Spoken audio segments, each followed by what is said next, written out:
Shoutout po sa mga nanonood kay Kuya Mario. Supportahan po natin ang kanyang YouTube channel. Ayan, thank you Rachel at Thank you po kay Kuya Mario. Salamat po. Support po natin ang kanyang YouTube channel, no? Support po sa pamamagitan po ng pag-like, pag-share, and pag-subscribe po sa kanyang YouTube channel. At syempre, panoorin po natin yung kanyang mga ina-upload na mga charity works at mga live stream po niya. Thank you po and God bless us. Thanks Mario's Vlog. Thank you very much. Mga kalinga, mga kapobre, at supportahan natin.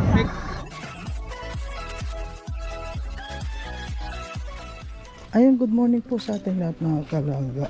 Ayan.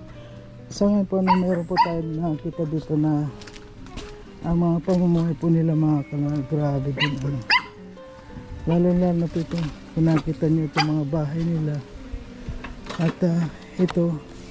Sa ngayon po mga kalangga, scout lang po tayo. At babalikan po natin yung mga dapat na mga tulungan tulad ng isang ito po mga kalangga. Grabe naman ang buhay. At silipin natin, may bata na nandun po. Ay nako, may aso pala dyan.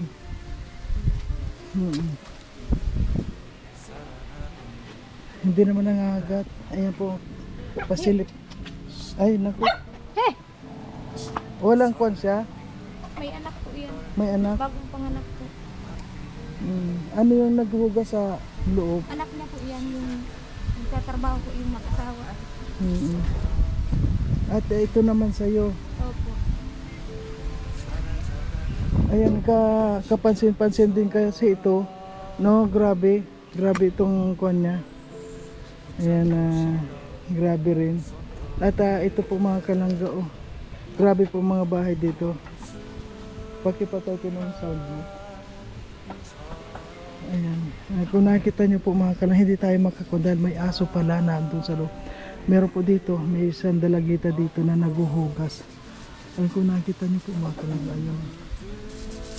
Ayan. Kahit na ganyan po ang bahay nila, naglilinis pa rin siya mga kalangga. Ayan. Sa ngayon po scout na muna tayo mga kalangga. At ito po, kapitbahay niya rin.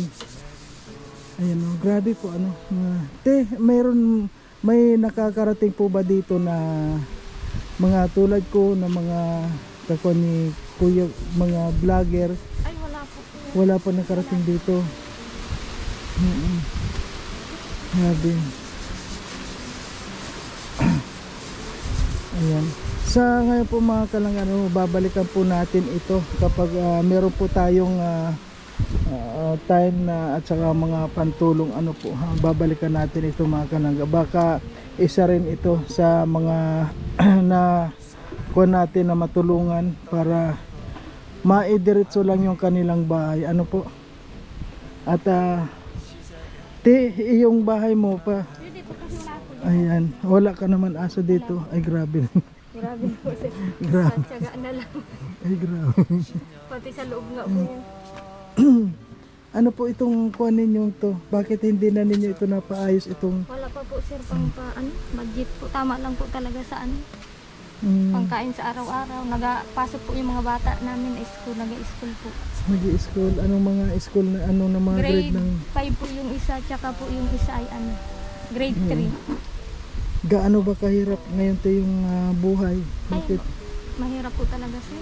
Kahit nasa bahay ninyo hindi na maayos. Hindi na maayos. Kasi po yung kita po nung asawa ko, tama lang po talaga sir. Ano ba yung kita ng asawa mo?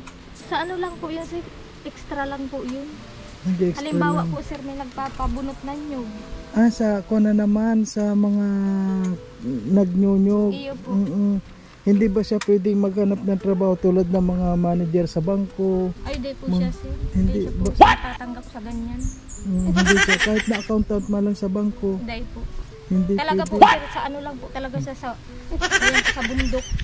Bundok lang talaga Iyo siya. Grabe. Pwede ko makita yung, sige na po. yung bahay mo. Baka may aso Wala dito. po. Doon po sa kabila. Ay, grabe po mga kalangga. Ayan. Ano dito? Kapag umuulan din dito sa loob ninyo? Iyo po. Pero kapag umuulan lang naman siguro. Umuulan din po dyan sir. Pero pag Wala naman ulan, hindi Ay, naman di naman tumutulo. po. Hindi naman. Pag ganito pong mainit, Hindi naman tumutulo. hindi po. Grabe po mga kalangga. Isang kuan po ano, kapag umuulan lang pala tumutulo. Ayan mga kalangga. Grabe po. Ilan yung anak nyo? 3 po, sir. 3. Kumusta naman yung mga pagkain ninyo dito? Yung sa pang-araw-araw naman. Minsan po, nakakainawan po kami. Minsan po talaga walang ulam, minsan. Wala. Ulam po. Kasi po ang kita po ni Agum ay minsan ay 300 lang po, naabot ng 250. Itong bigas lang po yun. Gatas pa po ng anak namin. Pero itong tinatayuan ng bahay nyo, kanino to? Ay, hindi po namin ito may-ari. Hindi pa rin sa inyo. Yan po yan sa ano namin, kapitbahay. Grabe ano. Ayan po mga kalangga. Ayan, yung isa rin. Ito pong dalawang itong mga kalangga ano na. Pwede ko rin matanong yung bata, te. Bigil mo dyan. Lawan-lawas ka muna. Ayan po mga kalangga. Tawag din po natin. Ang sipag-sipag ng bata. Naglilinis. Hello Ning, kumusta Ning? Hello. Anong pangalan mo? Abigail po. Ikaw si Abigail. Ilang taon na yun? 7 po. 7 ka na. Bakit hindi ka nag-aaral ngayon? Kasi po wala po kaming pera. Wala kang Walang baon ata.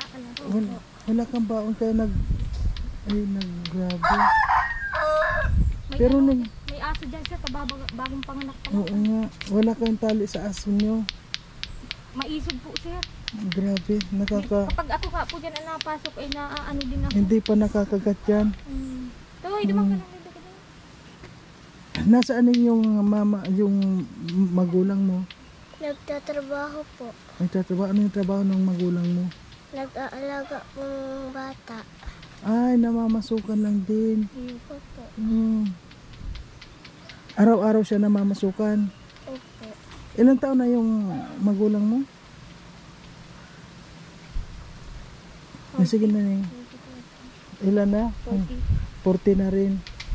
Ayan. Ayan na. Ano yung ginagawa mo? Naglilinis ka? Opo. Ay, ang bait ni Abigail. Ayan po mga kalangga. Oh. Kahit na ganyan ang kwan. Ano ni, ikaw lang dito sa ang tao sa bahay. Ikaw yung tigalinis dito sa lahat. Ilang taon ka na? 7 po. 7 years old ka na. Anong grade mo? Grade 1? Grade 2 po. Grade 2 ka na.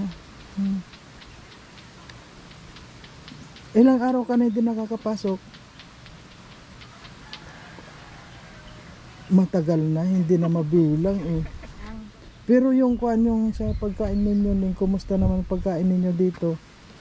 Iniiwanan po si Ate Marin ng budget. Ako po sir nag-aalaga dyan. Ay, ikaw rin? Ako pong iniiwanan ng dalawang mag-asawa dyan.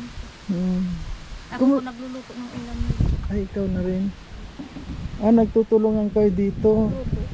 Nagtutulungan kayo, parehas yung bahay ninyo. Grabe, ayan po mga kalangga. Oh. Hayaan nyo, babalikan ko kayo para kahit na paano, kahit naman lang sa sustento na muna, kahit na pabigas. Ayan, babalikan ko kayo. Okay. Ano? Thank you po sir. Lalo na si Abigail, awa mo si Abigail. Dito ka nga ni. Dito ka. Dito ka ni. Saan ka ni nag-aaral? Sa school po. Saan yun? Dito lang malapit. O nga ba na? Sa school naman. Ay, malapit lang dito. Malayo po sir doon. Ay, malayo lang. Pero paano yun nilalakad lang niya? Lakad lang po. Kahit po yung dalawa kong anak, lakad lang. Lakad lang. Ano yung anak mo? Babae, lalaki? Babae, lalaki po. Babae, lalaki. Ngayon, okay lang yun. Makakapag-aral pa kasi maliit pa yung gastos. Ano? Opo. Paano na kapag lumaki-laki na sila? Ay papaaralin pa rin po sir. Kahit po talagang naghihirap po, talagang papapasukin po. Ay, grabe ang mga kuan ano. At ayun nga. Wala akong masabi ano po. Wala akong masabi sa nakita ko ngayon. Grabe. Siguro isa rin po ito sa mga dapat karapat dapat na mga tulungan. Unang-una mga nagsisikap din, pero ano magagawa, kapos pa rin. Tapos pa rin po, sir. Kasi lalong-lalo na kapag yung Dalawa po nag-aaral. Araw-araw. pero hindi ka na nagbubuntis. Ay, dahil na po, sir. May ginagamit man po ako para di po ako mabuntis. Oo, Para mahirap. po baga iwas na po para kakaanak po baga. Hirap din kasi unang-una hindi mo rin maiwasan yun. Ano na. Mahirap ka na po baga, sir. Tapos hindi mo pa ang anak. Yan, sana po mga kalangga, ito pong nakuha natin ngayon. Sana meron pong may maawa sa kanila at matulungan po natin kahit na sa ngayon pang araw-araw man lang nila, pang budget nila, para kahit papaano makaipon din po sila, yung kita nila maipon para kung maipaayos man lang yung kanilang bahay. Ayun. Ano yung ning halimbawa may kahilingan kaning sa mga nanonood sa atin, ano yung kahilingan na gusto mo? Anong gusto mong hiling ka? Sige, nasabi na. Para may pangkain lang po kami mga kapatid namin. Tapos po sila mama nagtatrabaho.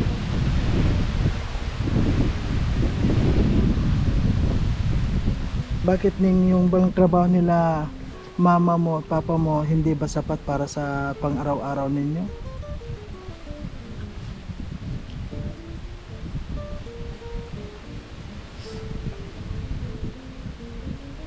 Minsan ba nawawalan kayo ng pagkain dyan? Opo. Halimbawa wala kayong pagkain, hindi ka nakapasok, ano yung ayun po mga kalangga, hindi po siya makakuan, siyempre hindi niya pa gaanong alam kung ano yung takbo ng buhay, ano po, basta nakita ko sa kanya napakasipag. Kahit nga po ganyan yung bahay nila, talagang nililinis yan. Ano ni araw-araw ka dyan naglilinis kapag nandito ka? Opo. Ano yung mga ginagawa mo sa loob ng bahay pag wala yung mga magulang mo? Naglilinis po sa loob, tapos po nag-iigib, tapos po naghuhugas. Sino yung mga naglalaba? Pag wala man po sila mama, nalaba lang po ako pag wala sila. Ay, ikaw rin, naglalaba ka rin. Ay, grabe, ano po. Yung ina mo, nagpapabayad sa trabaho, nagpapaalipin. Pero dito sa kanyang bahay, Hindi na po magampanan ng hindi magampanan yung gawain dito sa loob ng bahay. Doon siya gumagawa ng dapat na dito sa bahay niya. po. Pati po yung mga anak niya, kawawa naman. Ay, grabe, ano po. At ikaw, te, ano naman yung sa bahay mo to? Ano naman yung kung ano kahilingan mo dito, tulad ng nakita ko nga itong bahay mo, grabe. Ako po sana, hinihingi po sa inyo ng tulong kahit po sana konti lang.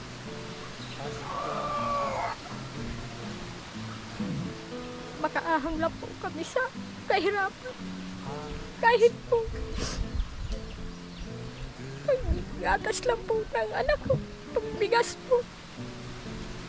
Kasi po ang bahay namin sira-sira na po sa kakulangan po ng sahod ng asawa ko. Sana po, kahit po pang ulam, pang bigas lang po, sana po maawa po kayo sa amin.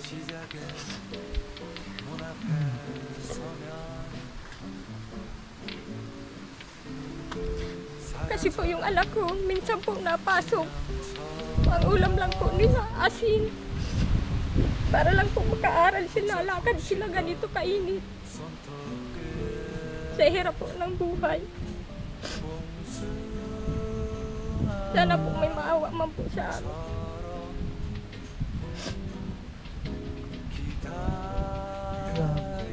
Bakit ikaw te, sinubukan, hindi ka rin makapag-trabaho kasi may inaalaga? May inaalagaan po ako. Maliit pa pong bata. Maliit pa, kaya siguro pag yung lumaki-laki naman yung anak mo, pwede ka magtumulong sa kung ano. Pero sa ngayon, itong bahay mo, grabe kawawa din. Mabuti kung palagi may yung asawa mo palagi mayroong Minsan po wala pa ng trabaho. Minsan po. ayan, grabe po. Saan siya dito na tinatawagan na siya kapag may trabaho? Opo. Kasi dito wala ako nakitang nyugan dito. Doon po yun sa Oliva. Ay malayo. Opo. Doon po siya na pasok. Ay, grabe po. At ito si... Ano nga yung pangalan mo? Abigail. Ayan si Abigail. Grabe rin yung kwan niya. Sa murang edad mo yung kabataan mo ganyan na nararamdaman mo na yung kahirapan. At ayun, mas maganda rin dahil marami ka na rin alam tulad ng sa loob ng bahay, naglalaba, naglilinis. Nagluluto ka na rin ba, Ning? Abigail, nagluluto ka na rin ba? Iyo. Ay, hindi ka pa marunong. Oo nga, kasi kapag kung masunog pa yung bahay Ako na mo, po ang naluto dyan. at tinutulungan Binibigyan mo ko na lang. po sila ng luto ng ulam. Maganda naman yung magkapit-bahay, nagtutulungan. Kasi kung isipin, magkapit-bahay kayo, at kapag wala sila, ikaw naman yung nandito para... Ayan, at huwag kayong mag-alala, babalikan ko para bigyan ko kayo ng bigas. Ayan, maraming pong salamat sa lahat. At nasabi ko nga po mga kalangga, napunta po tayo dito, napadaan lang tayo. At sa ngayon po nag-i-scout tayo para tingnan po natin kung sino yung mga karapat-dapat na mga tulungan. At ito pong bahay na to, dito po tumabad sa akin. Ang akala ko walang nakatira, kasi po kung makita nyo po, ito ay sa tabi ng mga anong mga katabi nito, mga ilog na to, bandang ilog. Ito po mga sa liblib po ito mga kalangga. Ayan at sa ngayon po babalikan po natin sila at bibigyan natin kahit na bigas po sila.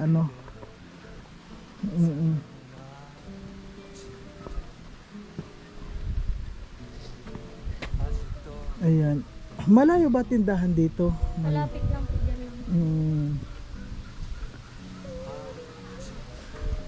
Ayan. At sa ngayon po mga kalangga, kukunan ko na muna po sila ngayon ng pambili nila kasi nakakaawa naman po. At yun ate, kuhan mo muna ito. At pag yung dad, pupuntahan ko kayo dito para kuhanin ko kayo ng kuhan. Kuhan muna po ito. Bili mo ng... Bibili po namin ulam po, sir. Maraming salamat po. May pambili na po kami ng ulam po. Ikaw na po ang bahala dito kay Abigail. Opo, bibilhan ko po sila, sir. Maraming salamat po, sir. Kakabili na po kami ng ulam. Maraming salamat po. Masaya ka ba nakarating ako dito? Ay, maraming salamat po, sir. Nakita mo kami dito. Buti na lang po nagpunta kayo. Wala pong napunta sa amin dito. Buti na lang po nagpunta po kayo. Ikaw, Abigail, ano yung masaya ka ba nakarating ako dito sa iyo? Po. Masaya ka dahil kahit na paano mayroon ka ng ulam.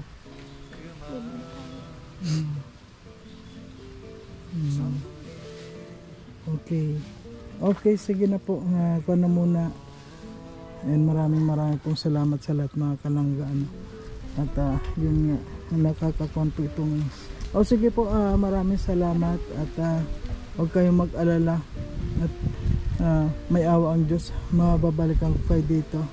At sa lahat po ng mga viewers natin, ayan, kung nakikita nyo po mga kababayan natin na pilit na nagsisikap, pero ito yung sinasabi ko siguro na panay ang kahig, na buti nga yung isang kahig isang tuka may natutuka, pero yung ngayon parang panay ang kahig, wala na matuka, di ba? Grabe. Yung asawa mo, panay ba ang kahig pa rin? Nagkakayod po, pero minsan po sir, wala po yung trabaho. Grabe. Kahit ano po nga sabi, sir, ang ayod, tama lang po talaga sa panggatas at saka po sa pambigas. Kahit po, Grabe. puro gulay na lang po sir. Dito nga po kayo para ayan. Ayan. Ayan, doon ka Ning, sa bahay mo Ning.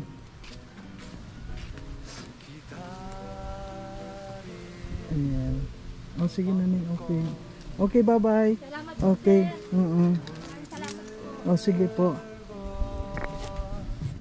Ayan po mga kalangga, nakita po natin yung mga nakatira dito at maraming pong salamat mga kalangga at sana po mabalikan po natin ito para kahit man lang pang bigas nila po sana may makarating po dito sa susunod. Po sa ngayon po nabigyan lang po natin ng kaunting cash at yung nga po sa ngayon ay mga nag-i-scout lang po tayo at may awa ang Diyos mga kalangga na mabalikan po natin ito at yung po binigay natin ay pang-umpisa lang po yun sa lahat ng nakita po natin ganyan po ang po natin binibigyan natin sa una at yun ay babalikan po natin mga kalangga. Ayan, sa lahat ng mga nanonood sa aking munting channel, please po paki-like and share naman po itong ating munting channel ng Mario's Vlog at sana po wag naman nating i-skip yung ads po para marami pa rin po tayong matulungan makadagdag po sa ating revenue. Ayan, maraming po salamat sa lahat at syempre sa Rochelle community, maraming salamat po sa inyong suporta sa pangunguna ni Roel Malalag, Treasure Morales Vlog at ang Roboys Rogers po mga kalangga. Wag po natin kalimutan na suportahan. Ayan, sa ngayon po dalawa pong bahay na magkadikit ito grabe ang kahirapan nila. Ayan, maraming po salamat sa inyo. Thank you po.